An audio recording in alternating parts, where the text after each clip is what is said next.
All right, what's going on, ladies and gentlemen? What's up? What's up? What's up? And yeah, so I haven't done this in a while. I probably shouldn't do it, but you know, I'll fucking do it. I haven't bought a bingo ticket or anything actually. I think the last time I posted winnings on bingo tickets and all that, when I was really trying to smash in people's heads, reject, banish, deny works well. And if you add a ritual to that and you add affirmations, going to bed saying you're lucky, you win on tickets or whatever you're trying to manifest. That was just an example I was using to teach people how to manifest stuff.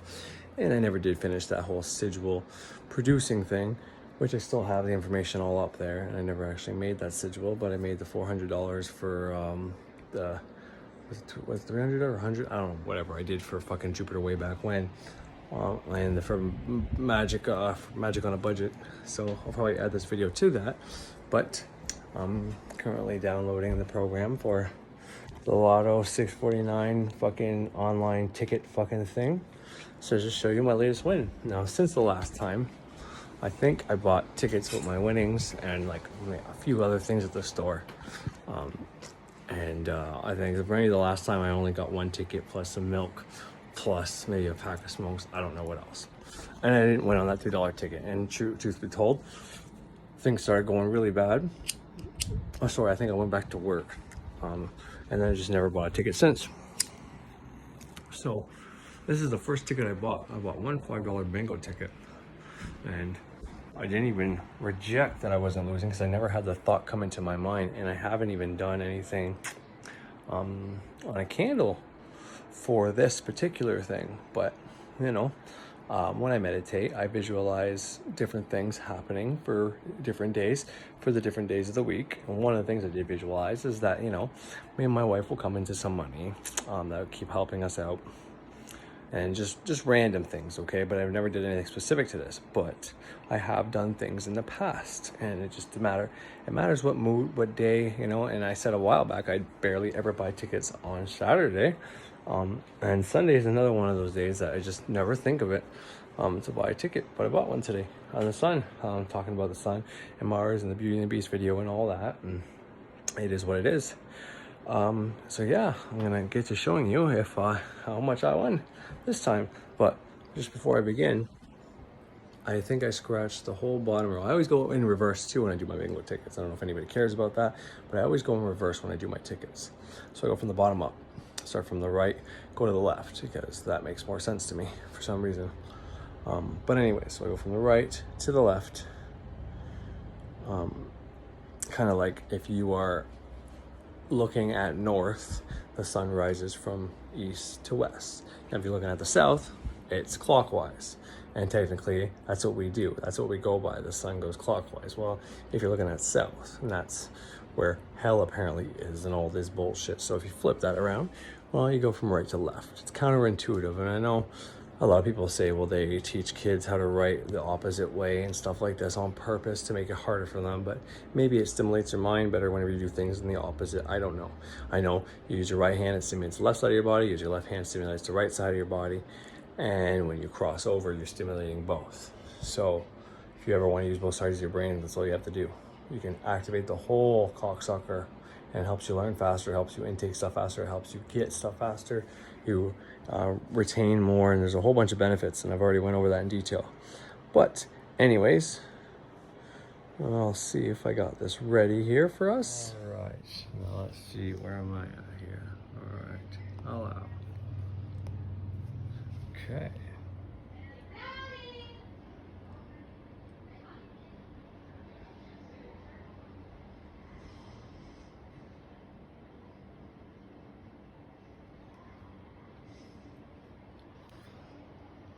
A lot harder than it looks, like I said last. See if I can get it this fucking time.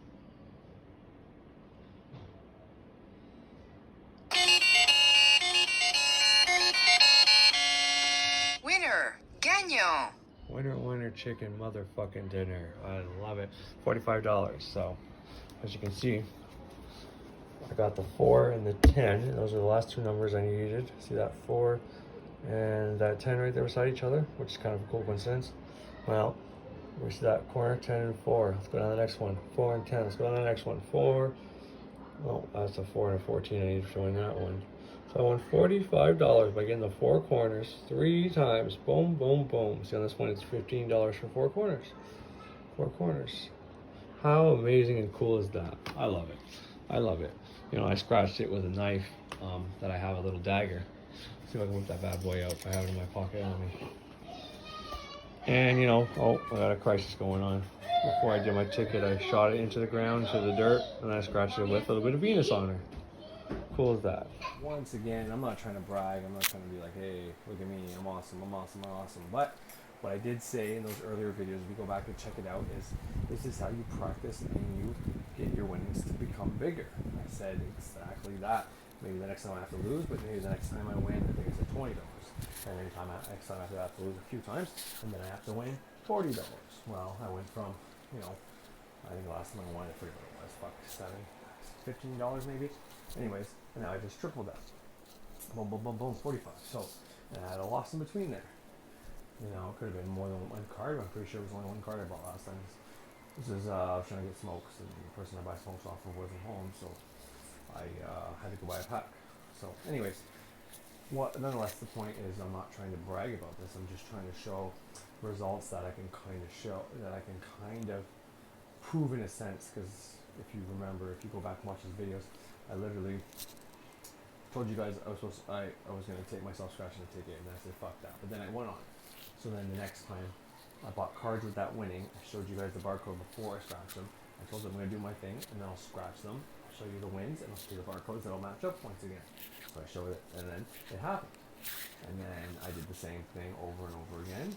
And then I stopped doing it because, like I said, I went back to work, and then my direction of videos changed because, once again, I'm like a squirrel. I'm like a human too, right? You go after, I see somebody else making a video that inspires me, and I go after what I'm inspired to do. I kind of, you know, whatever I feel is something important you talk about, that's what I start talking about. But nonetheless, this is the first time, like I said, I bought a ticket in a long time. And, you know, people might say, or might think, or might be like, well, why didn't you just do this all the time if you can? It's like, well, I don't need to. And it's not, once again, to brag or pretend like I have everything all figured out and I'm loaded, because I'm not. But I'm happy with what I got. When you're grateful and happy with what you got, you get more. Because you don't squander it and you don't piss it away and you don't fucking, well, $45, I could have used 100, you know, or I could have used this for you. I'm fucking happy about that. But it is just money, and it's gonna buy my supper for tonight for the kids, and you know, the rest I might spend on the wife, because you know, I was given to me and I'm gonna give back so that I can keep getting back, and I'm gonna keep that cycle going. Another thing from that Beauty and the Beast scene that I saw was Gaston started the fear, right? He used fear to get people going, because fear and love activates a quote-unquote reward system. And the negative endorphins that are released is still like a high. It's like an addiction. It's like, oh, why does this always happen to me? And the reward system is people's pity that people get, okay, versus the reward system you get when you do something that you see that, like, holy fuck, you're proud of yourself. Those are the two different reward systems. And then, you know, you're proud of yourself and then you accomplish something. And that is that endorphin release. It's equivalent, and it's the same way that opiates operate in the human body, which is why opiates are so hard for people to stop, because it literally affects that same part of the brain that happens when you love or when you're negative. So that's a little food for thought. The wife is going upstairs and getting to pop a big pimple. Fucking nasty, but the things you do when you love somebody, it don't matter. Anyways, so point is, I guess I'm trying to go at is negative emotion and positive emotion. Oh yeah, Gaston. So Gaston gets the negative fear going. He's trying to use polarity to motivate them, because you can motivate people with fear, you can motivate people with love. Those are the two base emotions. It's been proven by science via peer-reviewed science, which means if a scientist wants to publish their findings, they have to get their peers to review their findings, and if they all come to a unanimous agreement that yes, this sounds sound, it's a good what's the word? It's not the word. It's a working model, and it's peer-reviewed after. So you can have a working model and not be technically published, but you can still post it on Facebook and social media, and that's part of the problem. Likewise, you can have scientists saying stuff that might be peer-reviewed, But if it doesn't quite fit in the working model, then they can still publish it on social media out of civilian and say they are a scientist, but it's not necessarily from their scientific place.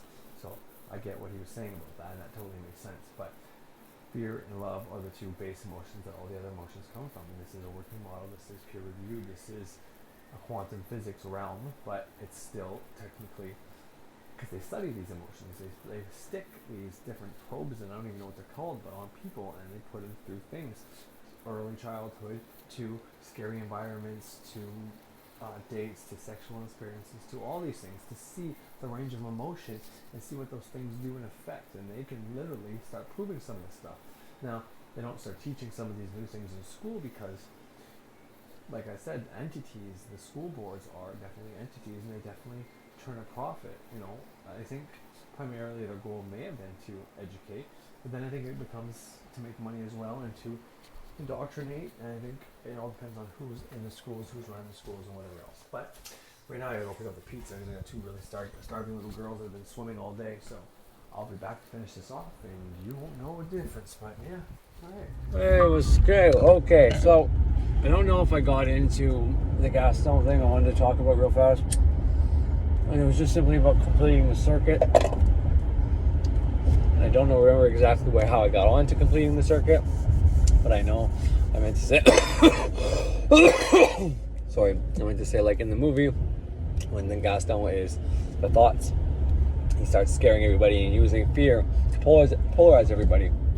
And then I started on how fear and love are the only two emotions that all the other emotions come from, and then I started on peer review and all that, and then I got school board. So yeah, I don't think I hit on it. So he's using fear to polarize people. And once again, like I said, the dopamine release from that. That's why people go and watch scary movies.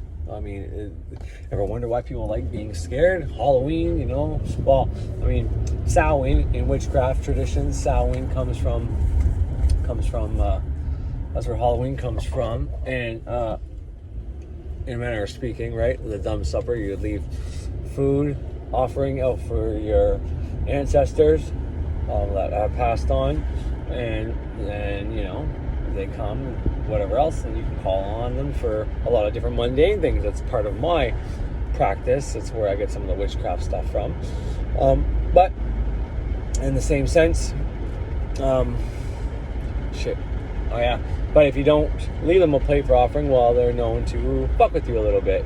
This is from Birch, is where I heard it from, and then when I did my own looking up and crafting my own tradition, which when I did the crafting of my tradition, it's in between grades of ceremonial magic. So after I completed my second time doing the initiation into Kabbalah, the great work of self-transformation, I did the crafting of my witchcraft, and a year and a day, kind of in between there, off and on, and it was fucked up. Like I said, I've already went over how, you know, this online fucking coven shit, and I tended to know more than the guy leading it.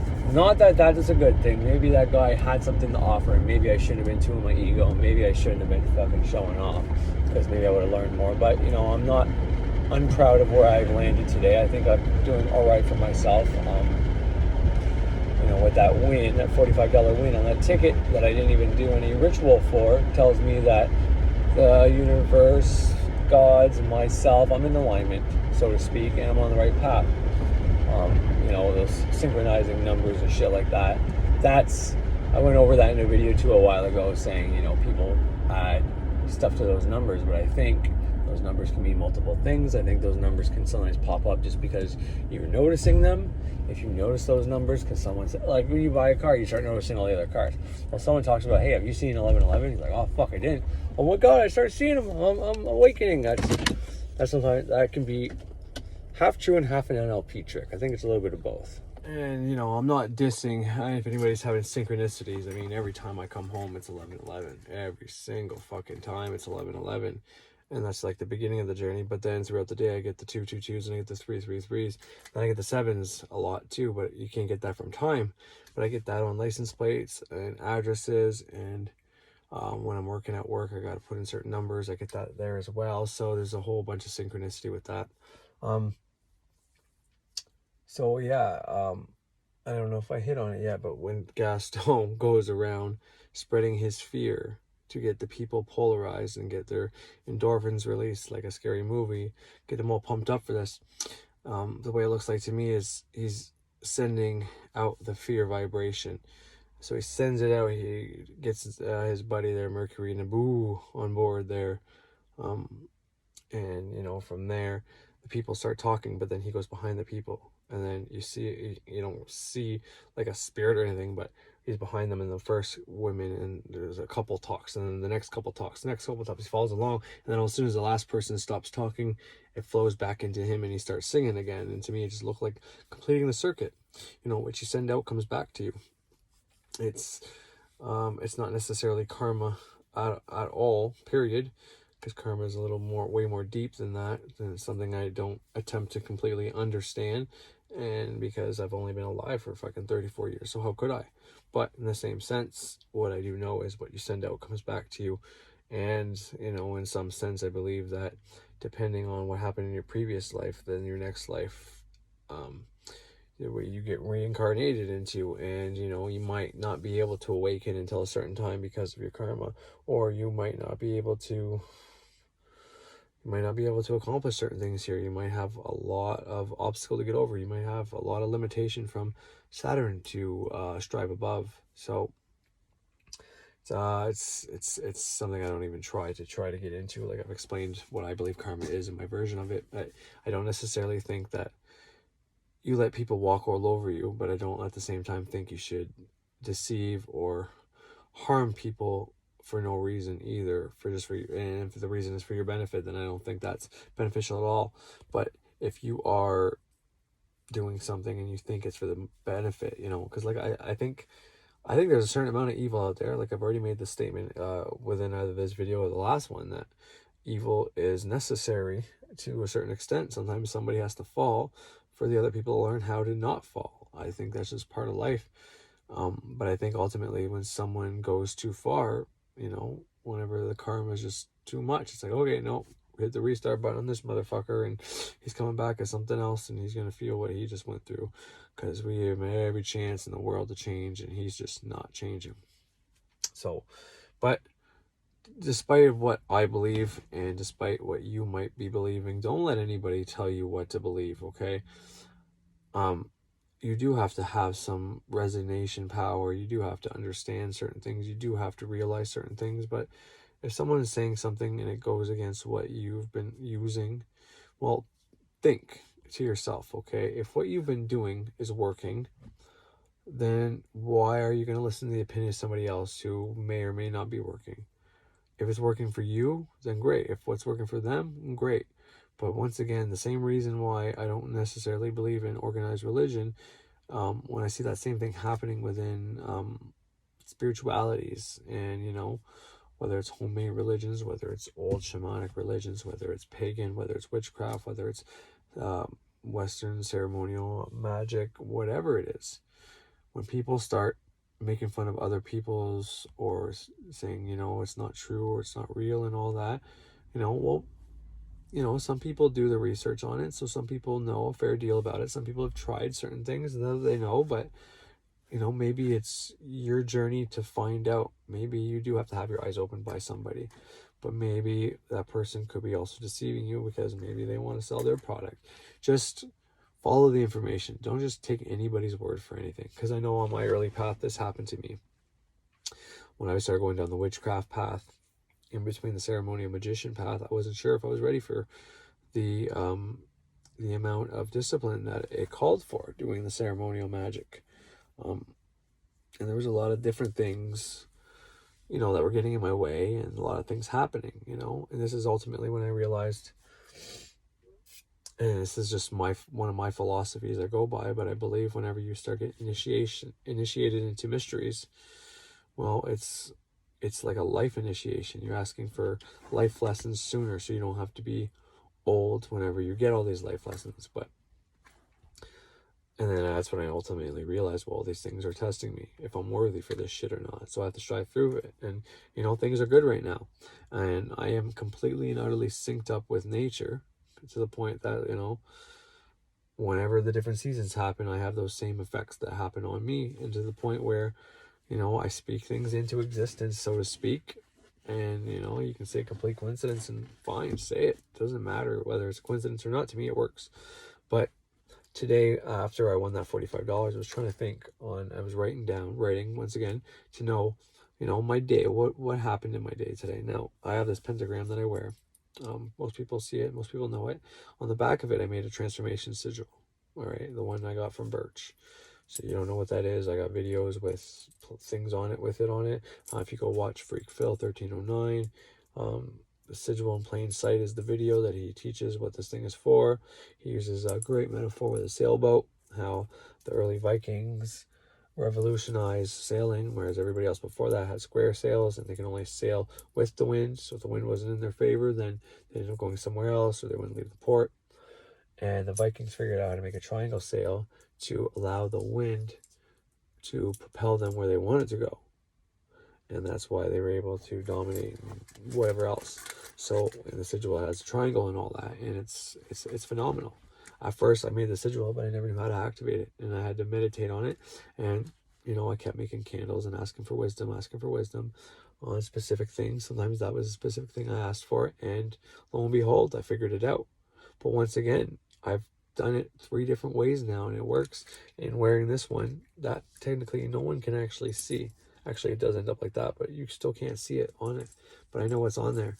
And the weird thing is, like today, I heard people talking about it when I was standing in line to go see, because we were going to get one of those wagon things to go behind the bicycle to have my baby so we can go for bike rides. My wife bought a bike, and so we bought a bike for Owen yesterday. So lots of money we're spending lately. But anyways, yeah, I heard someone talking about my haircut.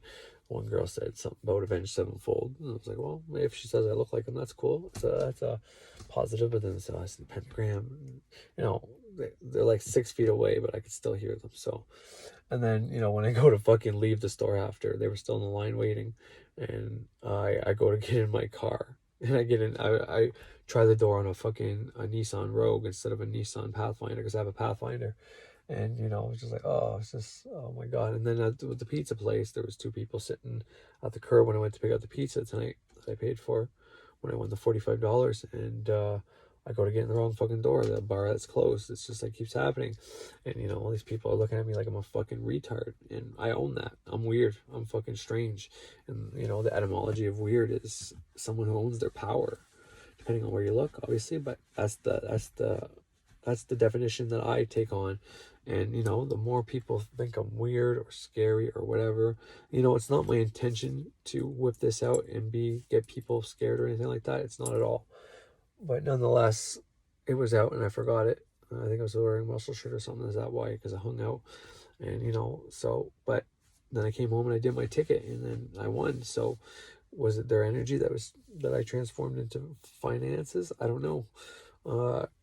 You tell me. I know this transformation sigil works great, but anyways, I don't know if there's any much more I can say, because I'm getting pretty fucking tired there, and I think I'm just rambling on and on and on. But yeah, overall, I just want to say you can come up with your own belief. I don't believe that, you know, you can't mix traditions. I do believe if you want to do more than one tradition at a time, you have to finish one tradition and start another one, or like I said, I did between the I started my year in a day in between the grades, but it was the neophyte grade, the first one, the neophyte grade of the curriculum. And before that, I read Franz Barden's Initiation of Hermetics, and I've read it a few times now. And, you know, I always go back on the 7 Hermetic Principles and shit like that. And, you know, anybody, I don't care what you do, whether it's you're following different mythologies, if you're doing, you know, witchcraft, if you're doing ceremonial magic, if you're doing fucking the clip-off, if you're a Luciferian, I don't care. Do what you want to do, but define what you want to do. Give it a name, so it's not a mixture of all these paths, if you do that. And I think that's the way around mixing energies or, you know, getting fucked up with 2 different whatever. I only think things can bug you if you let them bug you. And I think that's why certain people say that, because they know there's power in words. If you're into any mysticism, you know there's power in words. So if you say something and you get stuck in someone's mind, it could fuck them up, right? That's like the old curse. Some curses were not even curses at all. But if the person thought you were a powerful witch or magician and you cursed them, then they would be cursed because they thought it. And they'd have to do something to remove that curse. Yet you don't get any karmic backlash because you didn't send any energy out there. They were just assuming it. It's like using their own energy against them, which is kind of what this transformation sigil does. Anybody trying to send me anything is going to be fucked because it works. It works well. It's always worked well, and it's not the only one I have. So, nonetheless, all I'm trying to say is if you decide to make your own religion out of something, you make your own spirituality. You know, you have the meditation practice of some group, you have the ritual practice of another group, and you do certain other visualizations from another group, and you do other exercises and mantras from yoga or whatever. That's a little bit about what I do. And you just keep researching different philosophies and old things. You keep adding to your bag of tricks. And you know, when you do something that takes time, then you put everything else on hold, except for maybe the crucial things. But you know, the things you've been doing for a while that has to be done, like your routine or your regular routine. But other than that, you know, we keep going because, like, I do the microcosmic orbit when I do my ritual, but I do my middle pillar after I do my lesser banishing of the hexagram and the lesser banishing of the pentagram, or the greater ritual of the hexagram, actually. And then, you know, I do my microcosmic orbit, and I still fucking do a tarot card, and I still visualize other things, and I still do a regular meditation, and I still write, and I still log, and I still over and over and over again. I got a big wide variety of it, but you know, adding the microcosmic orbit, and then learning the macro, and you know, there's something I wouldn't change anything about. Learning about how to move energy around my body. And I do these different yoga and poses and shit like that for like an exercise. And, you know, that's what I call ceremonial magic, or ceremonial witchcraft. It's a little bit of everything. And that is my religion. And I'm not limited to just one. If I was limited to just one, if I say, well, I'm this one, and then I started doing another one, then I might be confused. Because remember, a long time ago, I said, when you take on the witchcraft or the ceremonial magic programming, then you have the limits that those programs allow. Meaning, if the program allows you to do anything, like for witch, for example, people think witches were scary, at least back in the day, because they're capable of anything. Wow. If that's your programming, that's fucking awesome. And maybe that's why my shit works. And I'm not worried about manifesting half the time, because the manifestation just happens because I've been doing a candle a day for the last 3 years now. And some of them are for money, some of them are for wisdom, some of them were for success, some of them were for power, some of them were for discipline, some of them were for banishing different addictions. And they all seem to be coming into fruition. You know, every week, sometimes every day in a row, something will happen, and I look at my notes. I write down in my notes, and I was like, wow, that's a lot like what I asked for. I go back and I can find exactly when I asked for that thing because I kept good notes. So, you know, to those to say that there's an issue, and there can be if you let it be an issue, but what you believe has lots of power, you know. And anyways, I think that's enough today. I'm going to keep rambling on and on. So yeah, I hope you enjoy. Have a great fucking day.